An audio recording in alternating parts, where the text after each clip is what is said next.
बिस्मिल्लाहिर्रहमानिर्रहीम। Lecture start करते हैं। Break down in liquid dielectric. पिछले लेक्चर में हमने कुछ थोड़ा बहुत लिक्विड के बारे में पढ़ लिया था। आज उसकी हम ब्रेक डाउन प्रोसेसेस पढ़ते हैं। सो सस्पेंडेड पार्टिकल थ्योरी, ये क्या है? Commercial liquids will always contain solid impurities either as fibres or as dispersed solid particles. जो कमर्शियल लिक्विड्स बनते हैं डाइलेक्ट्रिक के लिए, तो उनमें ज़रूर कुछ ना कुछ सॉलिड इम्प्यूरिटी होती है। सही है। तो अब लिक्विड की जो परमिटिविटी है वो अलग होती है, सॉलिड्स की अलग होती है। तो फॉर एग्जांपल अगर सॉलिड्स की परमिटिविटी है एप्सिलॉन 2 और लिक्विड की परमिटिविटी है एप्सिलॉन 1। सही। तो ये एक पार्टिकल दूसरे पार्टिकल पर फोर्स अप्लाई करता है। सही। तो वो फोर्स कितना होता है वो हम पढ़ते हैं। When high voltage applied across two electrodes immerse into the liquid, the particle get polarized in electric field applied between two electrodes. जब टू इलेक्ट्रोड्स के बीच लिक्विड डाइलेक्ट्रिक पड़ा हुआ होता है, सही, तो वो जो पार्टिकल होता है वो पोलराइज हो जाता है। सही, यानी एलोंगेट हो जाता है। यानी हमने मीटर में पढ़ा था। फॉर एग्जांपल ये एक इलेक्ट्रोड है, ये दूसरा है, और पार्टिकल इलेक्ट्रिक फील्ड में पड़ा है, तो इस इलेक्ट्रिकल स्ट्रेस की वजह से अगर ये इस तरह है तो वो एलोंगेट होके इस तरह हो जाएगा। ठीक है, यानी पोलराइज हो जाता है। अगर वो टेम्परली वो है, अगर परमानेंट है तो फिर वो अलाइन हो जाता है। यानी फॉर एग्जांपल अगर ये ऑलरेडी परमानेंट डायपोल है तो फिर ये जस्ट अलाइन हो जाता है, नेगेटिव साइड पे चले जाएगा उस पॉजिटिव साइड पे, तो इसको कहते हैं हम polarization. So assume these particles to be sphere of radius। ये फॉर एग्जांपल ये स्फेरिकल शेप में है और इनकी रेडियस जो है वो r होती है। These particles get polarized in electric field and experience a force। इन पर जो फोर्स अप्लाई होता है, उस फोर्स की वैल्यू ये है, force is equal to r cube. r is the radius of that impurity particle. हमने एज्यूम किया है कि वो स्फेरिकल शेप में है, तो उसका कुछ ना कुछ रेडियस होगा। और एप्सिलॉन 1 लिक्विड की परमिटिविटी है, एप्सिलॉन 2 सॉलिड की परमिटिविटी है। सही है। तो अच्छा ई, और ये जो है यानी डी डाइवर्जेंस है। ठीक है, डी डाइवर्जेंस ऑफ ई। सही। ये है, ये जो इलेक्ट्रिक फील्ड अप्लाई हुआ है वो ये है। सही। अब ये क्वेश्चन भी राइज हो सकता है कि अगर इसमें वो हो यानी गैसियस पार्टिकल्स हो, तो ये भी तो हो सकता है। ठीक है। तो if epsilon 2 is greater than epsilon 1, इसका मतलब है कि इसमें सॉलिड पार्टिकल्स हैं। और if epsilon 2 is less than epsilon 1, इसका मतलब है कि ये गैसियस पार्टिकल है। वो क्यों? क्योंकि जो सॉलिड्स हैं, ठीक है, एप्सिलॉन 1 तो हमने फिक्स किया है वो लिक्विड का है। सही है। और एप्सिलॉन 2 वो इम्प्यूरिटी का है, चाहे वो सॉलिड इम्प्यूरिटी हो या लिक्विड इम्प्यूरिटी हो। ठीक है, वो है इम्प्यूरिटी का। तो आपको ये भी पता है कि सॉलिड्स की डाइलेक्ट्रिक कांस्टेंट वो लिक्विड से ज़्यादा होती है, और लिक्विड की डाइलेक्ट्रिक कांस्टेंट यानी परमिटिविटी वो गैसियस से ज़्यादा होती है। तो क्या मतलब है? अब अगर इसमें सॉलिड पार्टिकल्स हैं, ठीक है, तो सॉलिड की परमिटिविटी तो लिक्विड से ज़्यादा हुई, तो इट मीन्स के epsilon 2 is greater than epsilon 1। It means के सॉलिड पार्टिकल इसमें है। और अगर इसमें गैस बबल्स हैं, वो भी तो इम्प्योरिटी है। Impurity in sense of solid भी हो सकती है, impurity in the sense of gaseous भी हो सकती है लिक्विड में। अब फॉर एग्जांपल अगर गैसियस है तो गैसियस की डायरेक्ट जो परमिटिविटी है वो लिक्विड से कम है, तो इस केस में फिर एप्सिलॉन 2 लेस होगा as compare to epsilon 1। Solid liquidity के केस में epsilon 2 is greater than epsilon 1, और गैसियस इम्प्योरिटी के केस में epsilon 2 is less than epsilon 1। तो दोनों के लिए यही फार्मूला होगा, चाहे सॉलिड इम्प्योरिटी हो चाहे गैसियस इम्प्योरिटी हो। तो इन दोनों में फ़र्क क्या होगा? अगर फॉर एग्जांपल एप्सिलॉन 1 की वैल्यू फॉर एग्जांपल 10 है, ठीक है, और एप्सिलॉन 2 की वैल्यू अब हम डिफरेंट लेते हैं, सही है। अगर सॉलिड है तो फिर वो 10 से ज़्यादा होगी, और अगर लिक्विड है सॉरी गैसियस है तो फिर वो 10 से कम होगी। तो अगर सॉलिड है तो वो 20 होगी फॉर एग्जांपल, और अगर गैसियस है तो ये इसको हम 5 एज्यूम कर लेंगे। हमने वैल्यूज़ भी यानी ऐसे ली हैं कि वो यानी इसको ओबे कर रही हैं, ठीक है। तो अगर फॉर एग्जांपल सॉलिड को हम लेते हैं 20 है, तो एप्सिलॉन 1 किस चीज़ का है? लिक्विड का है, ठीक है। ये हुआ लिक्विड का, तो ये हुआ 10, ठीक है, ये -20, ठीक है। तो इसकी वैल्यू नेगेटिव में आएगी, इसकी वैल्यू किस में आएगी? नेगेटिव में, क्योंकि 10 - 20 इससे -10 आ जाएगा। तो इसका मतलब ये है कि जो फोर्स है वो सॉलिड इम्प्योरिटी लिक्विड पे अप्लाई कर रही है, ठीक है। और अगर हम गैसियस कंसिडर करते हैं फॉर एग्जांपल, तो फिर इस केस में क्या होगा कि अ, ये वैल्यू 10 है और ये फिर वैल्यू 5 होगी, ठीक। तो फिर इसमें पॉजिटिव आएगा। तो फोर्स पॉजिटिव का क्या मतलब होता है? मतलब मैग्नीट्यूड वही है जो इसके साथ वैल्यू लिखी गई है, मगर डायरेक्शन ऑपोजिट है, ठीक है, डायरेक्शन ऑपोजिट होगी। तो अगर एफ की वैल्यू +10 आ रही है फॉर एग्जांपल, और एफ की वैल्यू -10 आ रही है, तो -10 का क्या मतलब है? -10 का ये मतलब है कि फोर्स तो 10 न्यूटन है, मगर इसकी डायरेक्शन जो यहाँ पे थी वो अब यहाँ पे ऑपोजिट है। तो अ, इस केस में सॉलिड्स जो हैं वो लिक्विड पे फोर्स अप्लाई कर रहे हैं, और इस केस में लिक्विड्स जो हैं वो गैसेस पे अप्लाई कर रहे हैं, ठीक है। यानी यहाँ पे इम्प्योरिटी टू लिक्विड है, और यहाँ पे लिक्विड टू इम्प्योरिटी है, उल्टा है इससे, सही। तो ये इसी फार्मूले में आप लोगों ने दोनों इम्प्योरिटीज़ के लिए वैल्यूज पुट करनी है, चाहे वो सॉलिड इम्प्योरिटी हो या लिक्विड इम्प्योरिटी हो। नेक्स्ट स्लाइड में ये और भी ज़्यादा आप लोगों को एक्सप्लेन हो जाएगा, ठीक है। तो नेक्स्ट स्लाइड की तरफ बढ़ते हैं।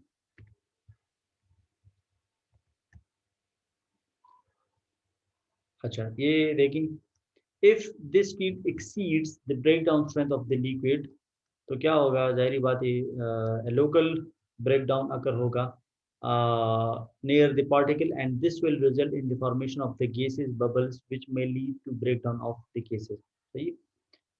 The value of the breakdown strength of the liquid containing solid impurities was found to be much less than the value for the pure liquids. यानी जो सॉलिड इम्प्योरिटी हैं उनकी डाइलेक्ट्रिक स्ट्रेंथ बहुत ही कम होगी as compare to the pure liquids. The impurity particle reduces the breakdown strength, and it was also observed that the larger the size of the particle, the lower were the breakdown strength, सही है।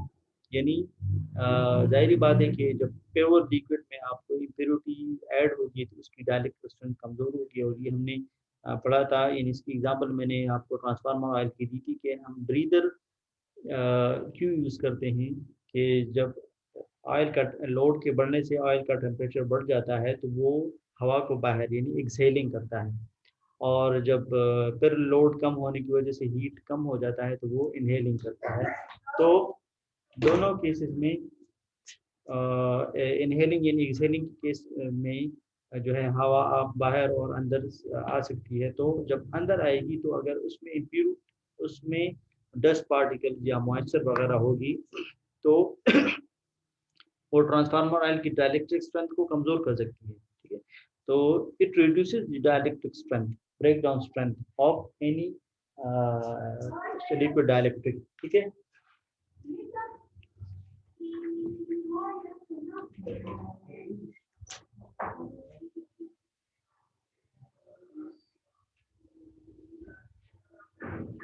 So the size of the particle पे भी depend करता है, ठीक है। अच्छा, if epsilon 2 is greater than epsilon 1, for example in the case of the presence of solid particle like paper, सही है, तो इसमें फिर एप्सिलॉन 2 एप्सिलॉन 1 से ग्रेटर होगा, और अगर गैस बबल्स हैं तो उसमें फिर एप्सिलॉन 2 लेस देन होगा एप्सिलॉन 1 से। सही। So the force will be in the direction of the area of the lower stress, यहाँ पे हाई स्ट्रेस और यहाँ पे lower stress. If the number of the particles present are large, they become aligned due to these forces and thus form a stable change bridging the electrode gap, causing a breakdown between the electrodes। ठीक है, तो जो gas bubble होगा वो bridge हो जाएगा दोनों electrodes के बीच। यानी अगर ये फॉर एग्जांपल एक इलेक्ट्रोड है, ये दूसरा इलेक्ट्रोड है, सही है, तो जो गैस पार्टिकल्स होंगे, ठीक है, यानी यहाँ पे है फॉर एग्जांपल, तो ये आपस में एड अप हो जाएंगे, ठीक है, और एड अप होके ये बड़ा बबल बना लेंगे और ये बबल जो है दोनों इलेक्ट्रोड्स को ब्रिज कर लेगा। ठीक है, if there is only a single conducting particle between the electrodes, it give rise a local field enhancement depend upon its shape। ठीक है, सो ये यानी दोनों की केस में ब्रेकडाउन स्ट्रेंथ कमजोर होगा, मगर सिर्फ इसमें फर्क होगा कि ये किस डायरेक्शन में है। ठीक है,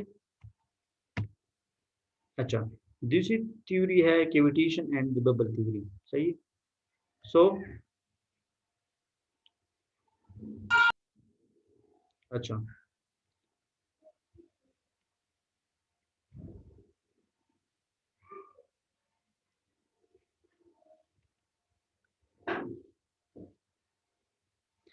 in practice, it is difficult to achieve 100% pure dielectric without any sort of impurity। ये बहुत ही मुश्किल है कि प्योर लिक्विड डाइलेक्ट्रिक हम हासिल करें। The more common factor responsible for breakdown of liquid insulating material is the formation of the cavity and the bubbles in the liquid। जब oil गर्म होगा तो जाहिर बात है फिर वो उसकी बॉइलिंग की वजह से उसमें बबल्स प्रोड्यूस होंगे, तो यही बबल जो है ये रिस्पॉन्सिबल है किसी भी लिक्विड डाइलेक्ट्रिक की यानी ब्रेकडाउन में। सो पोजेसेस, अच्छा, तो क्या क्या चीज़ें इसमें हो सकती हैं? गैस पॉकेट्स, ठीक है, at the surface of the electrode, और ये किस वजह से है? हीट की वजह से, यानी गैस पॉकेट्स बनेंगी हीट की वजह से। नंबर 2 है electrostatic repulsive forces between space charges which may be sufficient to overcome the surface tension। ठीक है, अच्छा, सो सरफेस टेंशन को रिड्यूस करने के लिए, ठीक है, इसमें इलेक्ट्रोस्टैटिक रिपल्सिव फोर्सेस भी प्रोड्यूस होती हैं, ये भी रिस्पॉन्सिबल है break down in the liquid में। Gases products due to the dissociation of liquid molecules by electron collision। ठीक है, इलेक्ट्रॉन कोलिजन की वजह से भी गैसेस प्रोडक्ट्स बन सकती हैं। ठीक है, अच्छा, और vaporization of the liquid by corona type discharge from the sharp points and irregularities of the electrode surface। यानी जो अगर अंदर स्पार्किंग होगी, ठीक है, तो इन स्पार्किंग की वजह से कहीं पे अगर शार्प एजेस हैं तो उनकी वजह से भी कोरोना काज होता है। तो यही जो डिस्चार्ज है, ठीक है, ये वेपराइजेशन का सबब बन सकते हैं, तो इससे भी break down of the liquid अगर हो सकता है। ठीक है, अच्छा, इसका it has been suggested that electric field in a gas bubble which is immersed in a liquid of permittivity epsilon 2 is given by EB is equal to 3 E naught divided by epsilon 2 plus 2। ठीक है,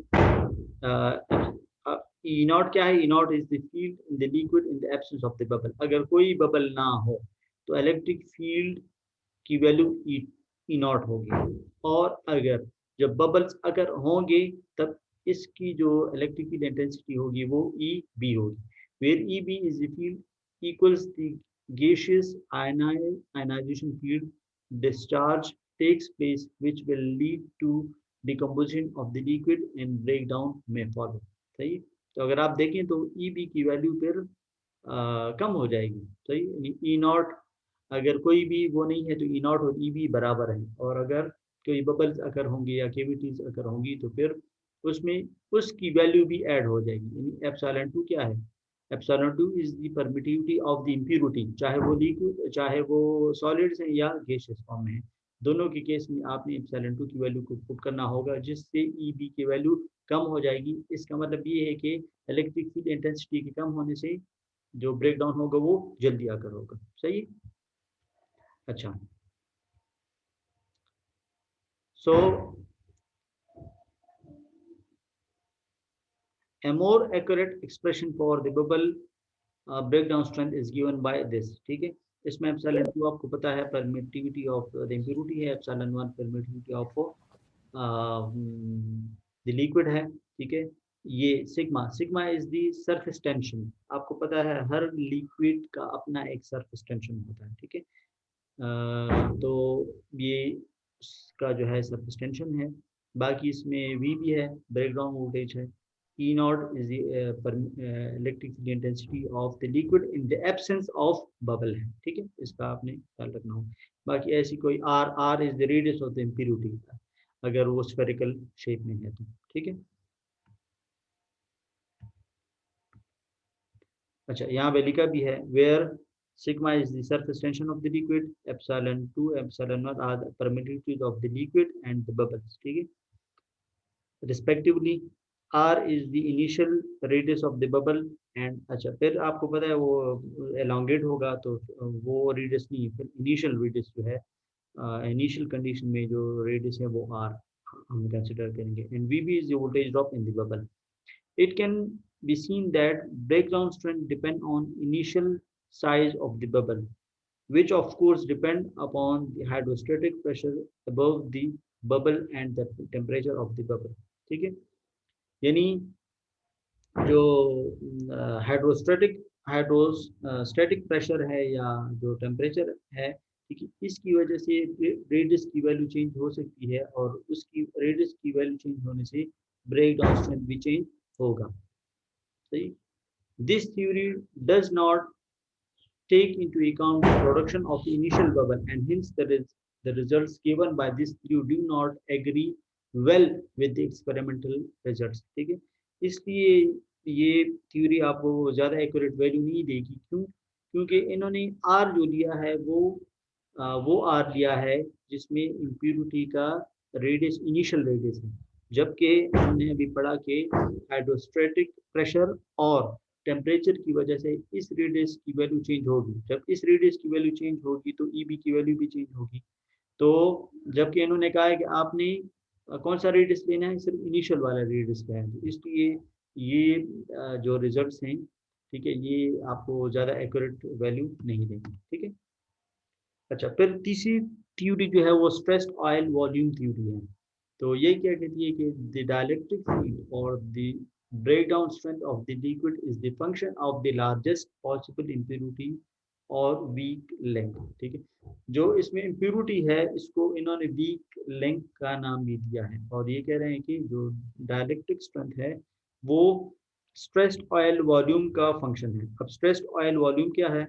stressed oil volume is the impurity density of the impurity। सही है, यानी जितना stress और volume ज़्यादा होता जाएगा उतनी ब्रेक डाउन स्ट्रेंथ जो है वो कम होती जाएगी और इसका मतलब है कि ब्रेक डाउन जल्दी आकर होगा, यानी केवी पर सेंटीमीटर की वैल्यू कम होती जाएगी। ठीक है ना, तो अगर स्ट्रेस ऑयल वॉल्यूम वो 1 है, ठीक है, तो ब्रेक डाउन जो है वो 200 केवी पर सेंटीमीटर पे आकर होगा। और अगर 100 है, 110 का मतलब 100, ठीक है, तो फिर ये देखिए ब्रेक डाउन यहाँ पे आकर होगा। और अगर 10,000 है तो फिर यहाँ पे आकर होगा, अगर और भी तो ये फिर यहाँ पे आकर होगा। सही है?